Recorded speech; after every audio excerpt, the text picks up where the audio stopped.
الحضارة المصرية كلمة كبيرة ووراها معاني كتير بتحكي عن تاريخ حضارة عمرها فوق 7000 سنة. 7000 سنة من صناعة المعجزات اللي كل يوم بنكتشف منها حاجة جديدة. طبعا ده غير الأهرامات والمعابد اللي كل حجر فيهم بيحكي قصته المختلفة. بس الأهرامات اتكلمنا عنهم في فيديو قبل كده وشوفنا عاداتهم وعرفنا موجودين فين في مصر تحديدا.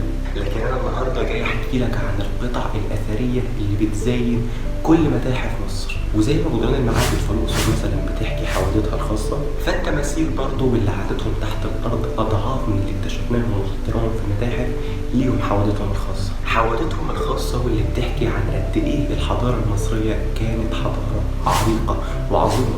وأنا هنا طبعا بتكلم عن التماثيل الأثرية اللي موجودة في مصر بس، ما بالك بقى بالتماثيل اللي اتهربت بره مصر. إيه ده؟ لا ثواني، هي في تماثيل مصرية مسروقة؟ لا وكمان متهربة بره مصر؟ بتعرف تعد لحد كام؟ ومن هنا جت فكرة الفيديو، فخلينا مع بعض نغوص في التاريخ ونحاول نعرف ايه هي التماثيل والآثار اللي اتهربت بره مصر، واتهربت امتى وفي عهد مين، وهل في امل انها ترجع مصر ولا خلاص كده كل سنة وانت طيب. فمن غير رغي كتير اهلا بيكم في فيديو جديد.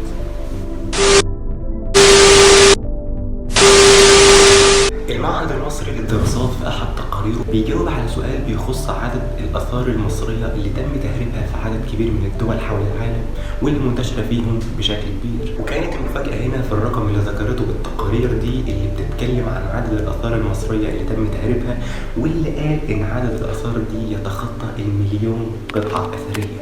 أنت متخيل؟ أكتر من 1,000,000 قطعة أثرية تم تهريبها بره مصر، منها الكبير والصغير. مش مهم بقى أحجام القطع الأثرية دي تكون كبيرة أو صغيرة، مش مهم كمان المكانة التاريخية اللي بتمثلها القطعة دي عند المصريين. حتى لو كنت هتهرب حجر رشيد، أوبا لا ثواني بقى، حجر رشيد اللي ساهم في معرفة المصريين وفك رموز اللغة الهيروغليفية، اللي ساعدت العلماء في اكتشاف اللغة الهيروغليفية وفك رموزها. ويا ريتها وقفت على حجر رشيد بس يا اسطى. والله انا برضو كنت زيك فاكر ان الموضوع بسيط، مجرد كام قطعه اثريه صغيره تم تهريبهم في الخباثه كده والموضوع خلص. لكن لما جيت اجمع مصادر الفيديو اكتشفت ان الموضوع كبير وكبير قوي كمان. تعالى بقى نحاول مع بعض نعرف من امتى كان بيتم تهريب القطع الاثريه دي، وايه هي قيمه القطع الاثريه المصريه اللي تم تهريبها. وهنا عشان نعرف الاجابه محتاجين نرجع بالزمن لورا. لا لورا اكتر. بص احنا هنرجع بالزمن تحديدا لما قبل التاريخ، وتحديدا وقت الاحتلال الروماني على مصر، واللي كان وقتها بيتم تهريب القطع الاثريه من مصر على بلادهم بشكل رسمي وطبيعي جدا. طبعا احتلال بقى. وفضلت بعدها تمر الايام وما زالت فكره سرقه الاثار المصريه مستمره معانا من بعد حكم او احتلال الرومان لحد ما وصلنا للعصر الحديث ووصلنا لعهد الملك محمد علي باشا. وهنا خليني اقول لك ان في عهد الملك محمد علي باشا سرقه الاثار المصريه اللهم صل على النبي كانت حاجه يعني كانت في اعلى مستوياتها. بل ان بعيدا لسرقه الاثار المصريه ده كان الملك بذات نفسه بيهدي بعض القطع الاثريه لدول اوروبا علشان يعترفوا بيه كحاكم مصر بعيدا عن الدوله العثمانيه. طيب ايه خلاص كده؟ لا خلاص احنا لسه قلنا حاجه. ده الموضوع فضل مكمل ومستمر لحد ما بعد عهد محمد علي باشا. دولة محمد علي باشا واللي كانت متساهلة جدا في التفريط في الآثار المصرية بشكل اللهم صل على النبي يعني. لدرجة إن في عهده تم عمليات هدفها تقسيم القطع الأثرية المكتشفة ما بيننا وما بين البعثات الأجنبية اللي جاية تنقب على الآثار من بره مصر. اللي هو بصوا يا حلوين، إحنا هنفحر هنا والله لقينا آثار هديكوا نسبة واخد الباقي. يا أخي أراك توزع من يومك والله. ورغم إن الحكومة وقتها كانت مدركة لخطورة خطوة زي دي، لكن الموضوع بعدها فضل مستمر ومكمل عادي وما منعتهوش في القانون 117 اللي أصدرته سنة 1983. القانون اللي أصدرته لتنظيم عمليات التنقيب واللي رفض يمنع موضوع الاقتسام بشكل رسمي، بل إنه كتر ألف خيره يعني أقر في نفس القانون في المادة 35 بأحقية الهيئة المختصة منح مكافآت للبعثات المتميزة تصل لنسبة 10% من الآثار المكتشفة. يا أخي طب بحبحها شوية يا أخي، ما أنا بقول لك بتوزع من مال أمك. بس على الأقل البعثات دي كانت بتاخد نسبة 10% من الآثار المكتشفة أو من الاكتشاف، لحد ما تمر الأيام ويجي عهد الرئيس جمال عبد الناصر. واللي أهدى 5 معابد كاملين للولايات المتحدة وهولندا وأسبانيا وألمانيا وإيطاليا. لا، وكل التوزيعات دي كانت في فترة قياسية جدا من 1960 ل 1967. لا، والكارثة إن جمال عبد الناصر وقتها كان بيوزع المعابد دي كهدايا للدول، اللي هو خد يا هولندا المعبد ده، وانت يا إيطاليا خدي لك المعبد ده، وانت يا أمريكا لا، ده النبي قبل الهدية. يا أخي تبا لك. تعالوا بقى نحاول نجيب الزتونة بتاعت الموضوع أكتر، ونحاول نعرف إيه هي القطع الأثرية اللي تم تهريبها لبره مصر وعددهم كام تقريبا.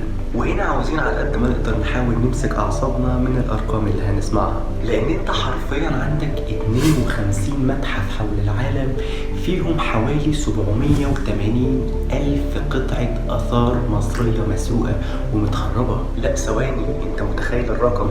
بقول لك 780 ألف قطعة أثرية. لا حرفيا أحيي، لا أحيي، امسك نفسك. وتعالوا نعرف ال 780 ألف قطعة دول موجودين فين في العالم.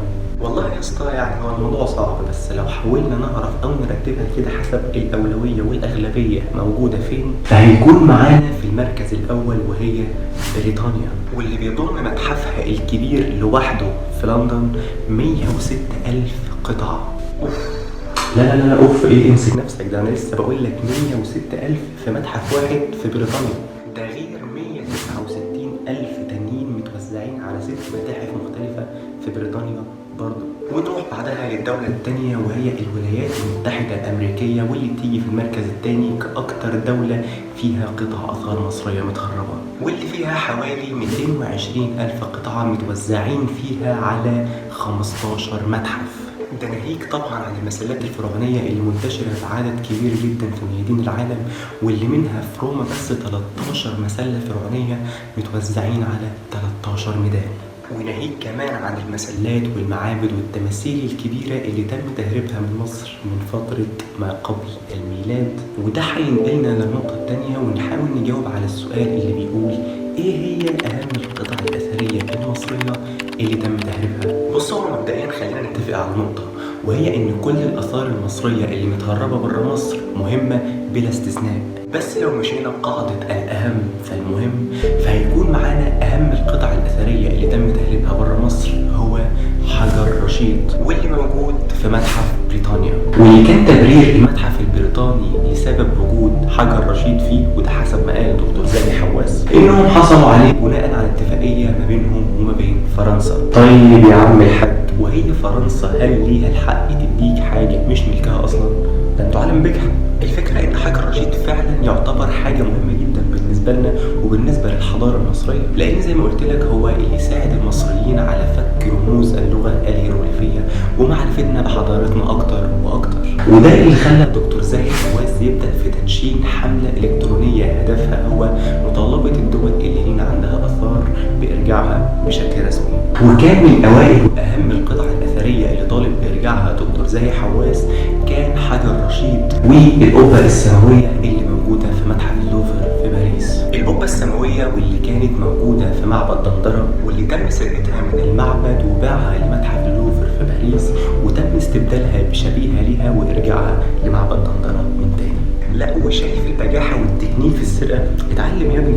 ونروح بعد كده لأهم القطع اللي تم سرقتها، واللي برضه كانت من ضمن القطع اللي طالب دكتور زاهي حواس بإرجاعها بشكل رسمي، وهي راس الملكة نفرتيتي. تمثال راس الملكة نفرتيتي زوجة الملك إخناتون، أحد أهم وأشهر القطع الأثرية المصرية، واللي بيرجع وبيتخطى عمرها 330 سنة، واللي اتسرق من مصر وبقى موجود في متحف برلين الجديد من سنة 1913 لحد النهاردة. وفي جامعة إكسفورد بيكون في مناظرة ما بين دكتور فاروق الباب واللي بيتم رفض فيها طلب إرجاع القطع الأثرية المصرية لأرضها مرة تانية. وكان تبريرهم للكلام ده هو إن إحنا دولة متخلفة، لما بيحصل عندنا ثورات بيتم من وراها تخريب للأماكن الأثرية واللي فيها القطع دي. وطبعا كان الاستشهاد بتاعتهم في الكلام ده هو اللي حصل أيام 25 يناير لما حصل وقتها سرقة حوالي 57 قطعة أثرية من متحف التحرير، واللي حسب ما قال دكتور زاهي حواس في لقاء ليه هحط لكم تحت الديسكربشن